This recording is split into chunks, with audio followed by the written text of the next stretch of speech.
ventilation and sleep apnea redo from boot camp, and the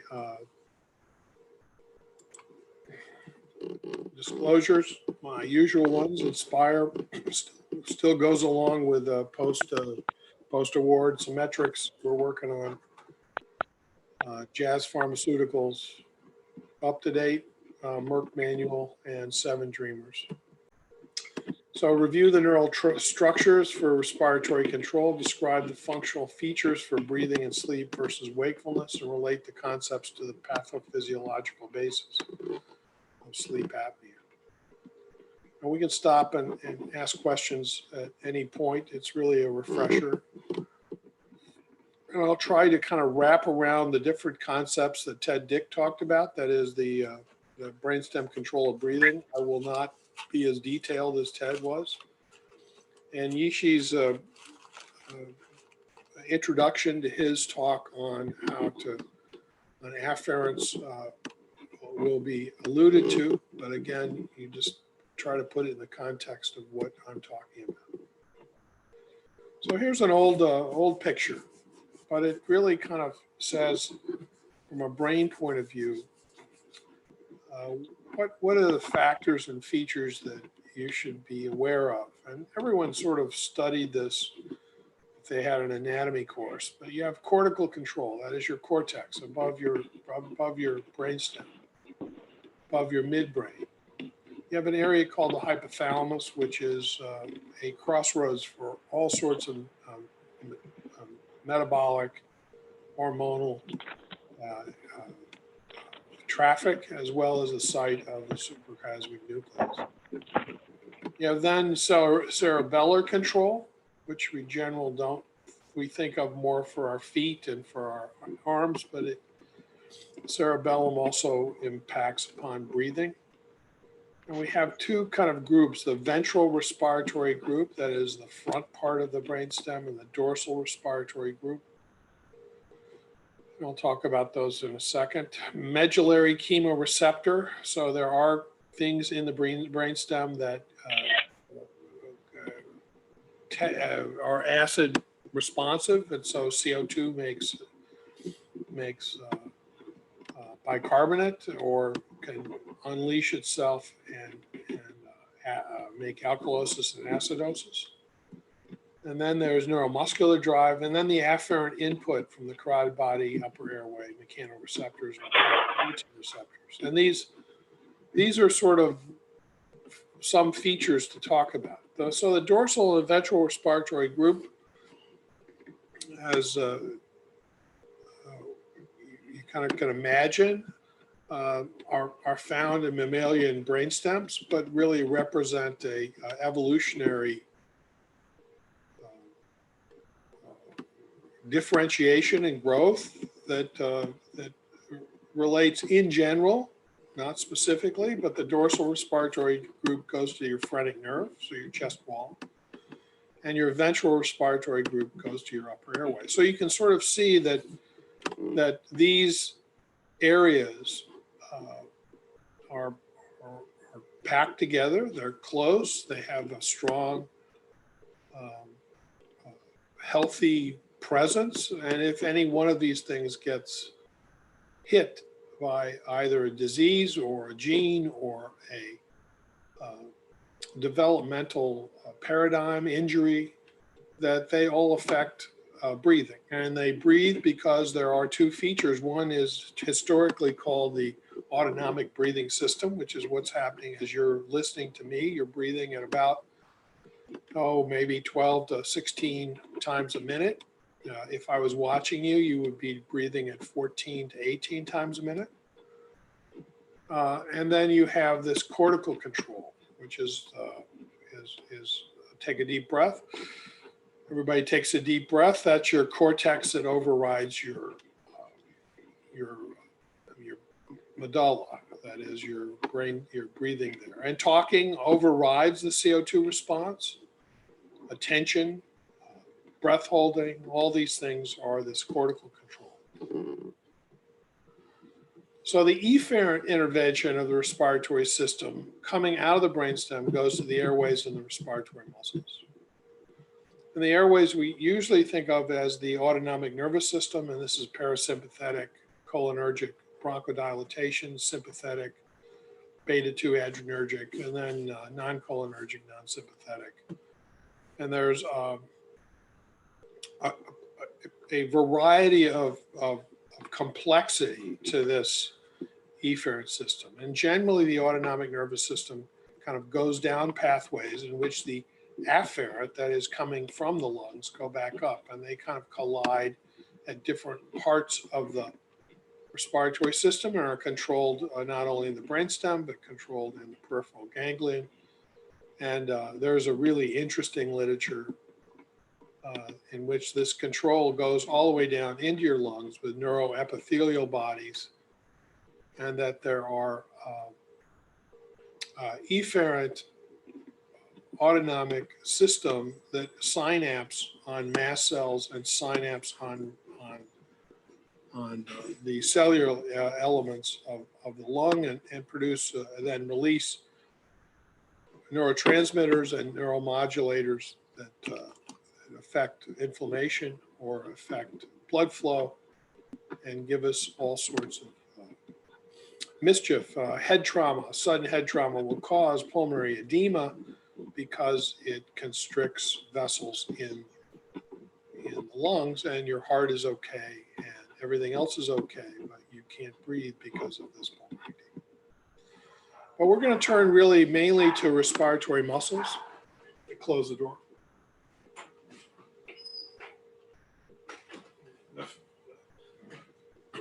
The household is waking up here.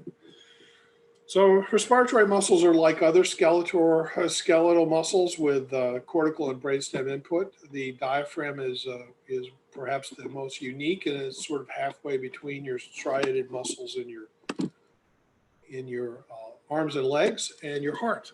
So it has certain features of both. And your respiratory muscles are the ones that we generally think about in sleep disordered breathing. And the respiratory muscle output is a primary target for several of our diagnostic tests, as well as understanding things in which you don't breathe well. Remember, your lungs don't breathe. If you take out the lungs and put them on a table, they just sit there by themselves. They have to have a negative pressure around them to actually cause a tidal volume. The afferent innervation, sensory to the lung, stretch. There are muscle spindles that also come out of the muscles, tell you where things are just as much as they tell you where your arm is. They tell you where your rib cage is. They tell you where your diaphragm is. In certain sorts of situations, you can find that they even affect things like heart rate. And I didn't mention that the cardiorespiratory control in the brainstem is exquisitely interrelated, because really the whole function of both the lungs and the heart is to deliver oxygen to tissue. So it's part of a coordinated oxygen delivery system that has been evolutionarily developed and conserved. There are chemoreceptor input from both the carotid body and the aortic body. The aortic bodies don't seem to have a lot of effect in humans, although they're pretty hidden, and the carotid bodies are more evident and can be taken out by people who want to get rid of dyspnea, that is shortness of breath. The brainstem has these respiratory control centers. We talked, there's a pneumotactic center in the pons, in which Ted cut his teeth on and describing the importance of the pons in breathing.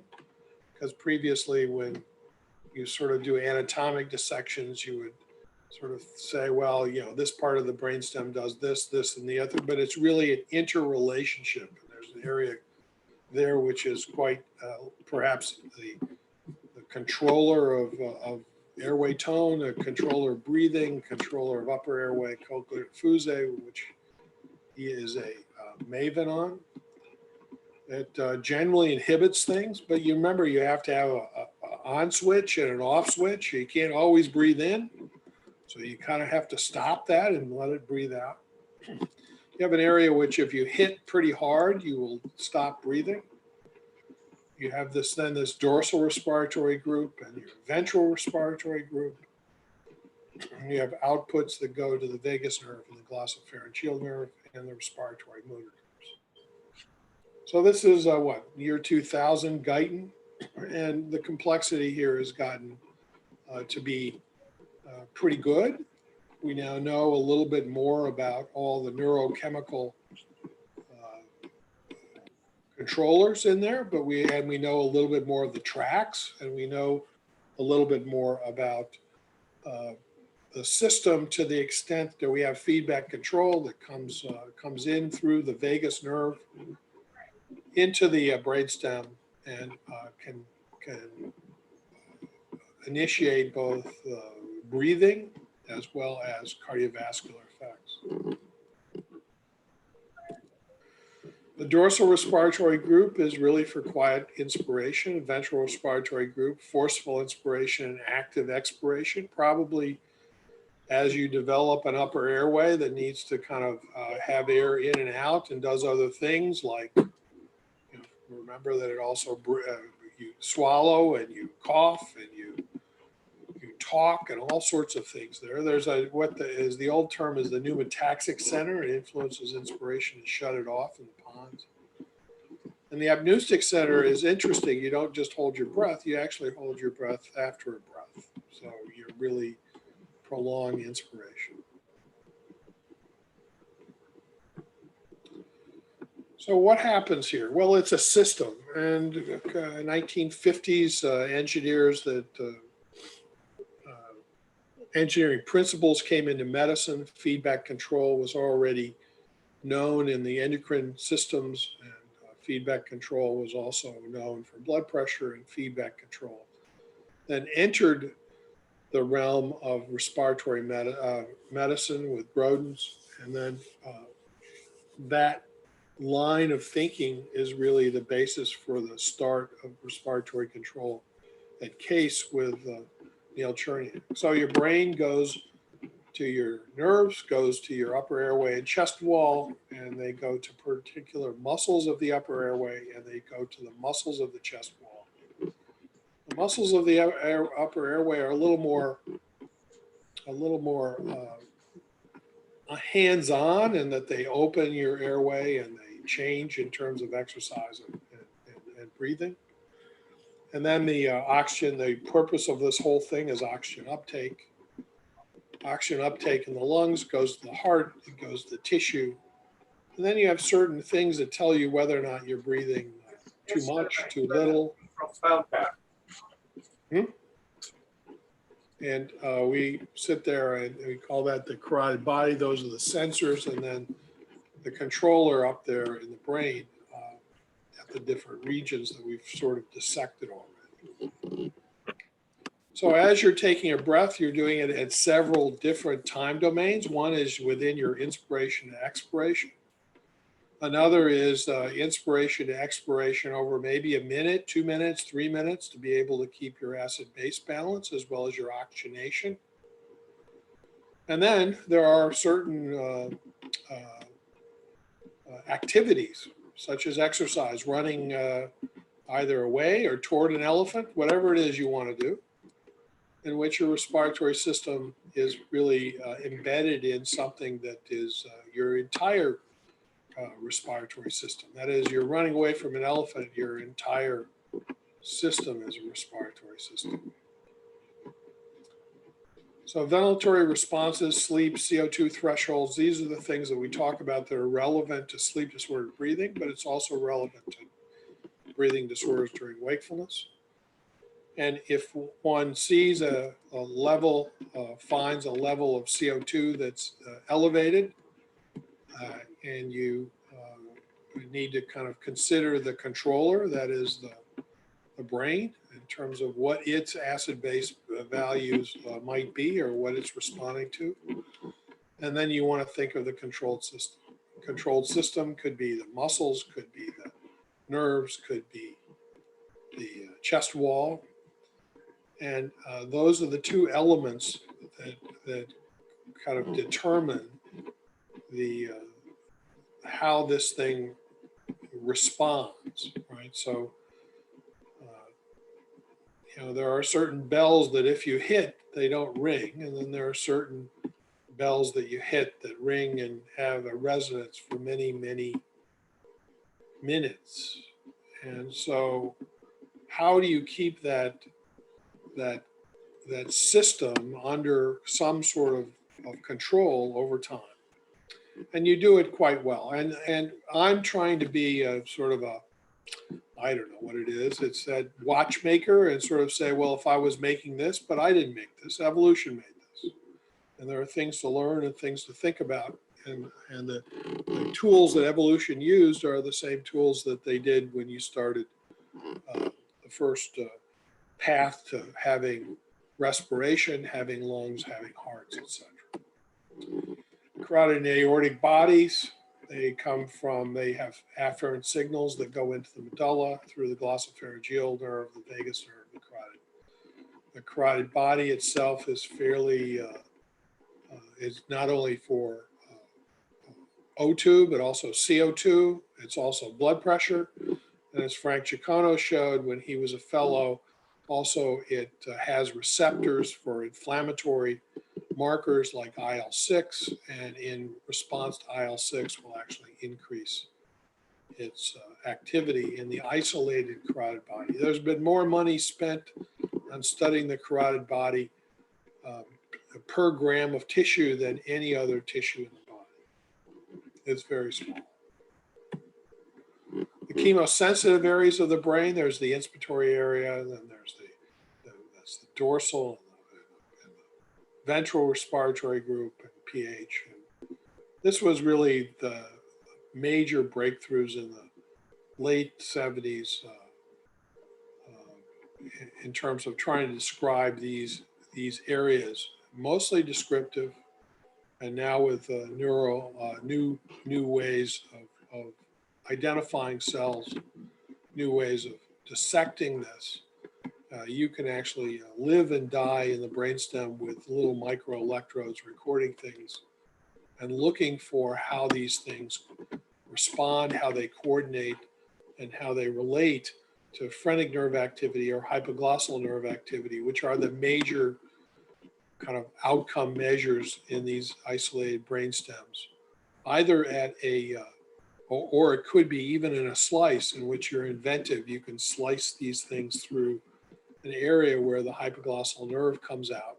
You can grab that and study that part of the brainstem. These are remarkable studies and remarkable things to read about.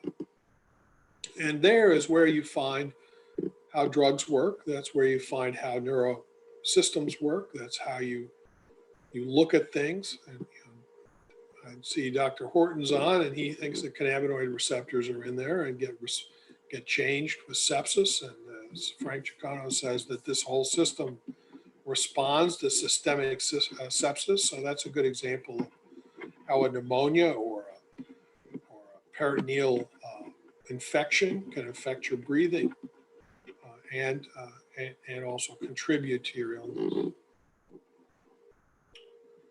The hypothalamus is important. If you take a person and, or you, well, better yet, this is what you can do in an animal, and you give them a pledget, an infection below the diaphragm, and you find that they breathe more and they actually light up neurons in the hypothalamus that in turn connect to the brainstem and make you breathe faster. And you can take that fever away and they still breathe faster, but you can cut the vagus and that breathing faster won't happen. So there's a lot of pay attention to your body parts of the brainstem. So go back to control of breathing. So what is this this thing look like? Well, on the horizontal axis is pH or PCO2.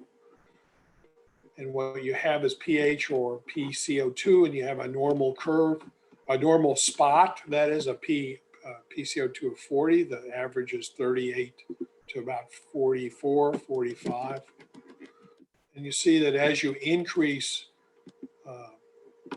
PCO2 or you decrease pH, that it can be a rise in alveolar ventilation. the basal rate would be whatever your basal ventilation is, and that you have this this curvilinear relationship in which below about 40 to 30 to 20, it becomes very low breathing. Some even think that if we were smart enough, we could figure out when it is completely apneic. And then there's a steep, almost linear effect on PCO2 on breathing. And that pH is kind of lags behind because the tissue pH changes with PCO2. But this particular dotted line is independent of PCO2, what does pH do? So its contribution is there. And this is brainstem stuff. So your alveolar PCO2, that is, if you breathe a lot, your PaCO2 goes down. And if you don't breathe very much, your PaCO2, your alveolar CO2 goes up. And that's in contrast to that curvilinear relationship is seen with PaO2 in terms of as it goes up, you have this asymptotic increase. So that somewhere around a PaO2 of 90 is that inflection point. And that's the absolute PaO2.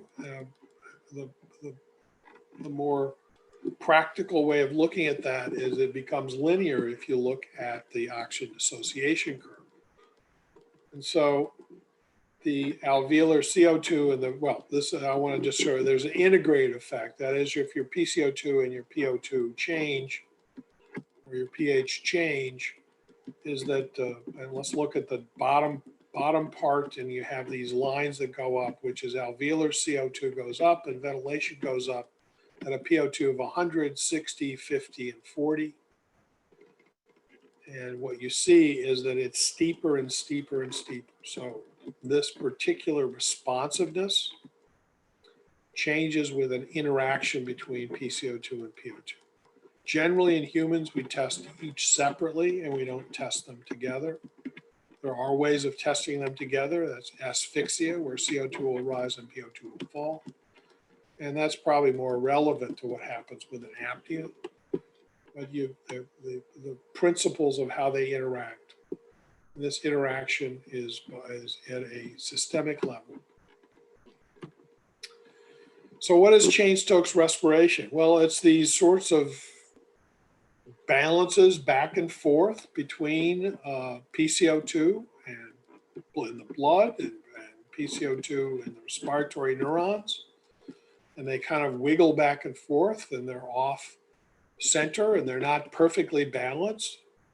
And so one of the ways of thinking about Cheyne-Stokes respiration is this mismatch in timing between these two. And this mismatch in timing can be produced in the laboratory in a dog if you take the output of the heart and you put it through about 40 feet of tubing and put it back to the brain. You can see that whatever the brain is seeing is probably 42 feet away from what the lung is doing. And so you can set up these opportunities for this wiggle waggle in breathing that goes between apnea when CO2 levels are low and hyperpnea when CO2 levels are high and the respiratory center is excited by the respiratory neurons.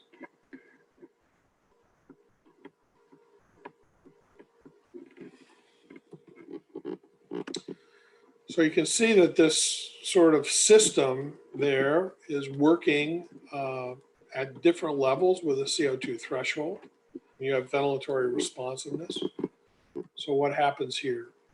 Well, we first want to look into sleep, and I don't want to forget that the CO2 responsiveness and hypoxic responsiveness appear in disorders. Central hypoventilation syndrome, where the PaCO2 is greater than 47. Now they say it's 45. You can also have metabolic alkalosis, obesity, hypothyroidism, idiopathic hypoventilation syndromes, central congenital hypoventilation syndromes, FOX2B, And brainstem tumors. I've seen brainstem tumors do this. Very rare, maybe 1 in 20 years. So these are times in which your PCO2 goes way up. You have to kind of make sure that there are normal respiratory muscles, normal respiratory rib cage. And CCHS is interesting, as they may have a PCO2 of 49 or 50 when they're awake and they're looking at you, but you put them on a bicycle and their PCO2 doesn't continue to go up, it goes down. So, and when they talk, they actually have better PCO2. So they bypass this part of the brain that is their CO2 sensor, and that's what's deficient. Now, glottic dysfunction or factitious asthma are people that present to the emergency room with high CO2s and low oxygen level, and they have probably a combination of both this problem in coordinating their control to their larynx so that it sort of sticks in a closed position, as well as their CO2 and hypoxic responsiveness are reduced. Now, it's interesting that you can break a factitious asthma or glottic dysfunction by positive pressure. And just a gentle positive pressure will open that up. And you can trigger that when you try to intubate people sometimes. And it's probably a trigger of glottic closure that may be reflex oriented. Then neuromuscular weakness, diaphragm paralysis, neuromuscular syndromes, and spinal cord injury. And most of these things can be detected by physical examination. Diaphragm paralysis in an isolated fashion presents with people unable to lie down flat, because when you lie down flat, your belly goes up into your chest, and if your diaphragm doesn't work well, it doesn't push your belly out of your chest, and you get shortness of breath. Neuromuscular syndromes, always think about that, look at that, try to see what the muscle tone looks like. And certainly spinal cord injuries. And each of these is worth a lecture. So sleep. So where does sleep work on this system? Well, you have the respiratory controller, which is your brain and all that system. You have your controlled system, which is your lungs and your rib cage, and you have your sensors. And your sensors go into a sleeping brain and then go to respiratory controller, and there is an effect of sleep on the sensor information. We don't think that sleep itself directly affects the sensors like the carotid body or the aortic body, but it may influence the responsiveness in the ventral medullary surface. So the respiratory controller then is affected by sleep, and the party line is that non-REM sleep is a reduction in CO2 responsiveness and also is a reduction in metabolic rate, remember that, and that decreases breathing. But there is an effect of sleep directly on the relaxation of skeletal muscles and the tone that occurs in the rib cage, so that the tone of the rib cage, which gives some of it its stiffness, as you're taking a breath in and creating a negative pressure by the diaphragm, it can pull in the chest wall or at least not allow it to expand. So in sleep physiology and non-REM sleep normally initiates a sleep cycle, at least in adults. 4 phases of progressive depth and slowing of the EEG. And this is seen with changes in breathing. Non-REM sleep, rapid eye movements, reduced skeletal muscle movement, and increased CNS metabolic activity when dreaming. So there's a lot of cortical input down to the brainstem, as well as there's reduced muscle activity. And these rapid eye movements are called phasic REM sleep, where you see a lot of your apneas, you see a lot of your upper airway obstruction in healthy people that occur in REM sleep. And the increased CNS activity in dreaming. So you can imagine this respiratory system does work and is there in REM behavior disorder. It's there in parasomnias. It's there with seizures. It's there with everything during sleep that involves cortical activation. Now, is there cortical inhibition during sleep? Well, I think the major conceptual way of doing that would be through the hypothalamus and the reduction in metabolic rate. And the hypothalamus has direct neural outputs to the brainstem, and also does it with orexin in the brainstem, and probably modulates over some period of time the breathing pattern and the alveolar ventilation. Effective breathing on sleep and non-REM sleep, you have reduced chemosensitivity, you have apneas at sleep onset, very common. And these apneas at sleep onset are to signal the reduction in metabolic rate as well as the reduction in breathing in general. There's a fall in ventilation on the average of 12 to 15%, but the range is between +6 and -30 in otherwise healthy individuals. Respiratory rate generally falls during sleep, but in about 10% of people it increases during sleep. These are healthy people, and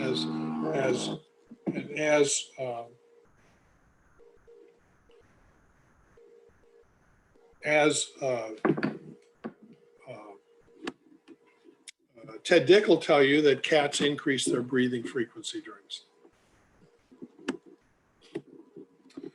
So what happens? Here's a recording I made when I was a fellow. This is waking EEG. These are in the EEG. We have nasal, oral airflow, abdominal belt. Sort of looks. Then we had EMG, which was a direct genioglosal EMG, a fine wire put into the protruser muscle of the tongue, and heart rate. In waking, light would be stage 1, stage 3, stage 2, 3, and REM sleep. And the major thing to look at was the changes in EMG activity in the genioglossus that occurs as a consequence of sleep. So this was a healthy person. When they're awake, lying down on their back, they have a phasic bursting of genioglosal EMG activity that occurred with each respiratory cycle. This is still somewhat apparent during light sleep. It becomes a little more apparent during slow wave sleep. And during REM sleep, you have this loss of tonic activity. You have these bursts of eye movements that are associated with this reduction in tonic activity. It was just a good example, and it was just one that put together because we just wanted to think about it conceptually and say that there are changes not only in breathing, but there are also changes in this EMG activity in the upper airway muscles.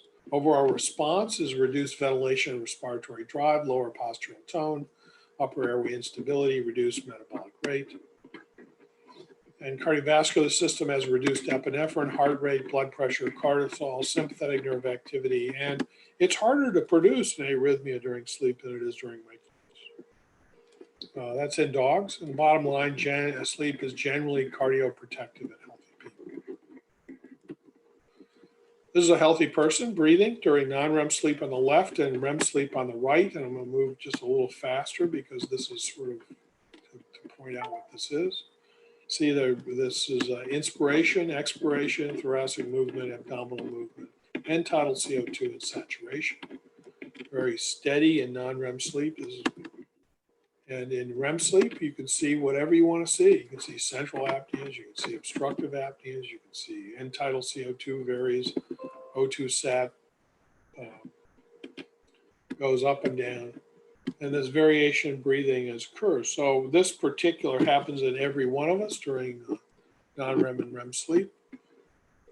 And its implications I'll show at the end. So the disorders of respiratory control during sleep or sleep disordered breathing, a better term for it, obstructive sleep apnea, hypopnea syndrome, central sleep apnea, sleep hypoventilation. In this slide I had Prader-Willi as being just an example of disorder that has all sorts of problems during sleep.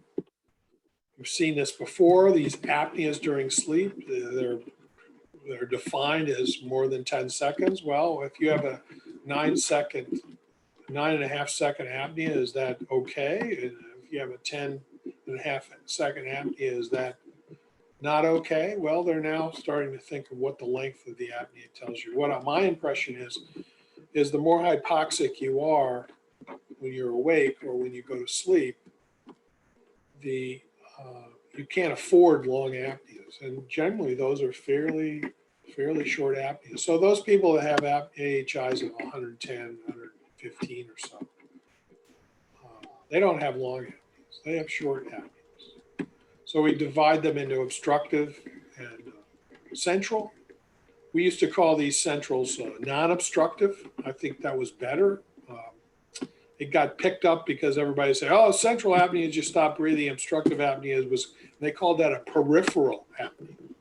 That is, it's all your peripheral system. I can do a trach and get rid of those obstructive apneas. But as we now know, all apneas begin in a reduction in drive. They have a certain length. They have a fall in oxygen saturation depending upon what the baseline oxygen saturation is. And you can call them central, obstructive, or mixed. You approach them differently. I don't know. Maybe we will. I sort of now will call obstructive sleep apnea that is peak crit challenged, and central apneas is peak crit okay apneas. So if you reduce your respiratory drive and your airway closes, your peak crit then is positive. You want to create a more negative peak crit to treat it, and you use CPAP, oral appliance surgery, etc. And then you address gain and muscle recruitment. But in non-obstructive or central apneas, peak crit is okay. You want to restore respiratory rate and depth, change the gain, improve circulation time, and increase central lung stores by oxygen or CPAP, which increases lung volume. So you say, does that work? Well, there are examples of all of these. So you can take Cheyne-Stokes respiration in severe heart failure, transplant the heart, and the Cheyne-Stokes respiration goes away. So that's a pretty good example of how that might work. Now, people are messier than the concepts we have here. Some people will have a mixture of obstructive and central apneas in the same night.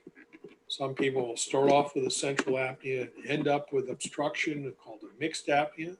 Some will have a central apnea, will actually have a closure of the airway in the middle of it because of stress relaxation. And all those sorts of things are there. We put these into context. Sleep apnea, biological features, sleep itself, how one controls breathing, that is the gain of these responsiveness, the gain as well as the timing of that gain of those sensors, the EMG recruitment, and then the peak crit.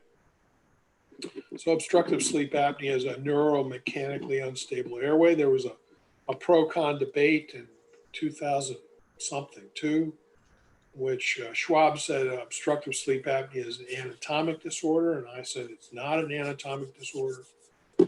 That's an interesting argument back and forth. I'm sure you could have a pro-con today, but I think the overwhelming predominance is that it's a neuromechanically impaired system. So with that in mind, I'll show you my favorite person here. It'll run.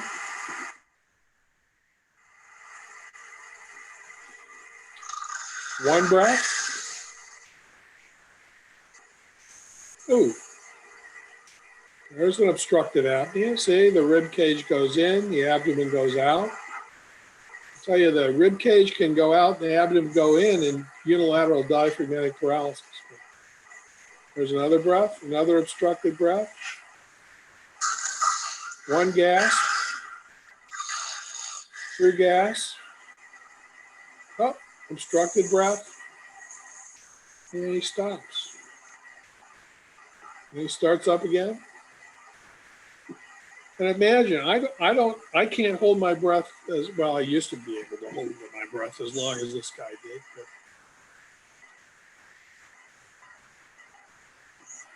this was about 1986. One breath, three breaths, three breaths.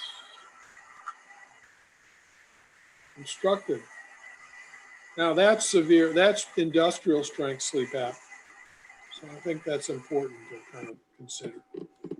So this is a recording. Oxygen saturation, genoglossal EMG, rib cage, abdominal AP dimensions, airflow at the nose and mouth, EKG. 3, repetitive apneas. Oxygen saturation is falling and not shown as an arousal at each time. Genoglossal EMG activity, the apneas are shown in blue. The first one has no efforts until about halfway through, and then you have efforts, and you have the abdomen gets bigger and the rib cage gets smaller, just like this guy. And then you have 1, 2, 3, 4 breaths, and then you have respiratory efforts. And in this instance, the rib cage gets bigger and the abdomen gets smaller. And this occurs throughout the entire obstructive apnea. And then you have 1, 2, 3, 4, and then you have an obstructed breath in which the rib cage gets bigger and the abdomen gets smaller. And then you have a central apnea, and then as you get down to the last 3 or 4 breaths, the rib cage is getting smaller and the abdomen is getting bigger. Now, what I think this difference in rib cage abdominal motion is all about, if you want, is really lung volume, because these sensors, these AP dimensions, give you absolute values. And so you can see that FRC falls during the apnea, and then you recover. Heart rate at the bottom is low, and what you see is in the first apnea, there's slowing of the heart rate at the end of the apnea. In the end of the second apnea, there is no slowing of heart rate, and the end of the third apnea, there is. And we interpret that as from animal studies as suggesting that the events that are occurring is that in the first and third apneas, the abdomen is getting bigger and the rib cage is getting smaller, and the sensor in the rib cage says you're not breathing well, so you slow your heart rate. Whereas in the middle one, your rib cage is getting bigger and your abdomen is getting smaller, and your rib cage sensory activity is telling you, gee, you're breathing okay. And that's a trick. If you hold your breath, and at the end of holding your breath, you start making respiratory efforts, you'll feel as though you can hold your breath longer. All right, so the EMG activity goes down. So genoglossal EMG activity goes down. And here's an example with esophageal pressure and airflow. And there's not only a change in EMG activity that is a obvious reduction in the tonic activity, but there also is a reduction in the phasic activity.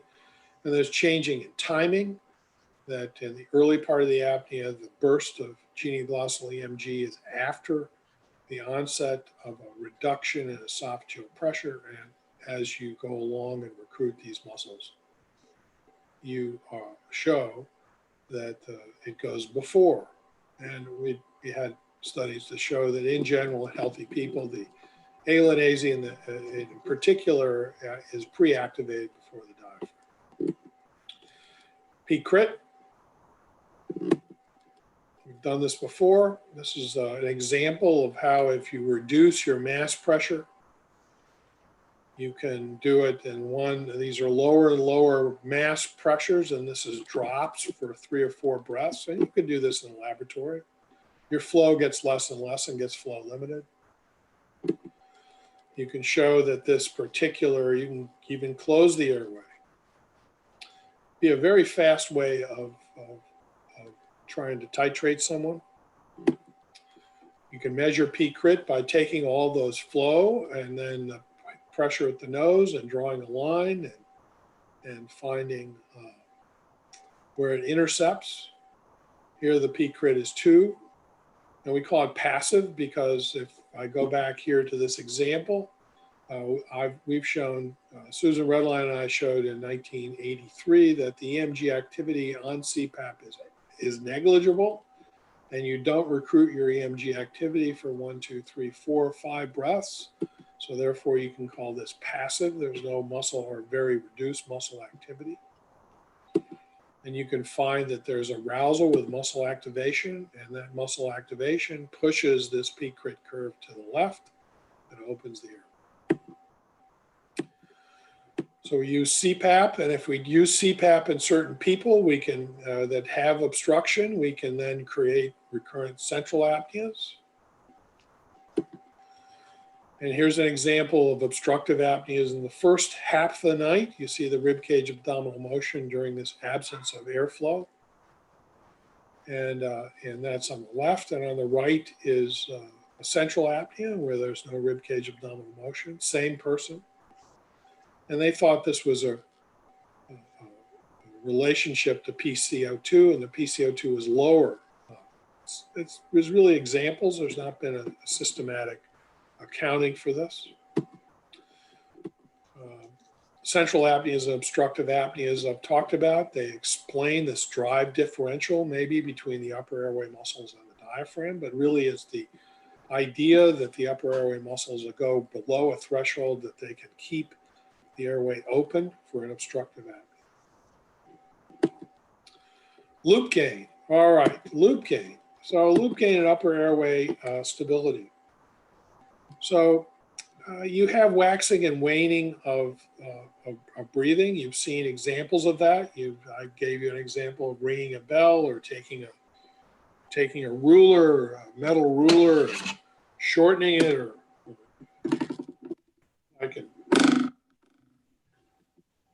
I can do all sorts of things. I can make a metal ruler go back and forth, or it doesn't do anything. So this gain of this system is part of that, and at the low part of the system is when you have these obstructions. So what's loop gain? Well, you have that plant, which is your ribcage abdominal motion and your lungs, and then you have your controller, and each of these has a feature, PaCO2 with ventilation, that occurs in your plant, and then your controller has more linear relationship. You have circulation delay and mixing, so you have a disturbance in which the PaCO2 may go up or may go down. You change your PaCO2, you mix that, you go to your brain. Your brain then increases your breathing. You increase your breathing. You change in breathing as for a change in ventilation. So in this instance, there's been a fall in breathing. There's been then a return of about that much, and the peak crit or the loop gain here can be calculated as being 0.34, that is over 1. And so that's a really not a very big response. So not a very big response. Not a very big response. And it damps out very quickly. Now here's one in which the response is the same as a disturbance. And you have this chance in which it goes back the other way and flips back and forth. And this then would be a high loop gain, and loop gain is higher in OSA. Loop gain and mechanical properties interact. And again, this is through this non-obstructive versus obstructive apneas, unstable breathing. So you can treat sleep apnea by changing the peak crit, but you can also treat sleep apnea by decreasing the loop gain. Sleep effects. I just want to go briefly into things like other common diseases, because we get sent people with asthma and COPD and say, oh, they stop breathing during sleep, or they snore, or what do they have? And you have to be careful, because when your controller is abnormal, your controlled system is abnormal and your controller is normal, you'll see all sorts of interesting things. And remember, this is what happens in a normal person. Well, this is what happens in severe COPD. This is an example from Flenley, 1979. Oxygen saturation was very low with a Hewlett-Packard oximeter. Wakefulness was 68, 69%. Fell asleep, it goes down, and then you had these periods of REM sleep in which it just tanks. And these are not due to obstructive apneas. They're not due to much other than the normal respiratory changes during sleep in a system that can't respond. So control of ventilation is the end. To talk about this feedback control, and this is in what I think about when I see a HST, what I think of, because here the HST gives you breathing, gives you oxygen saturation, gives you rib cage abdominal motion, gives you some degree of understanding of heart rate, although in our HST it comes from the oximeter. And so I have to, I can't work on the brain, but I have to kind of understand that wakefulness after an apnea is an arousal, how long you're awake, what you're breathing, number of breaths in between, the length of the apnea, the factors that are changing the PCO2 and PO2, the time constants of their response, and whether or not these response time constants are short, and therefore you respond and can adjust quickly. And then obviously it goes to loop gain. If there's lots of ringing in the system, then there probably will be more instability, regardless of whether you have obstructive or non-obstructive apnea.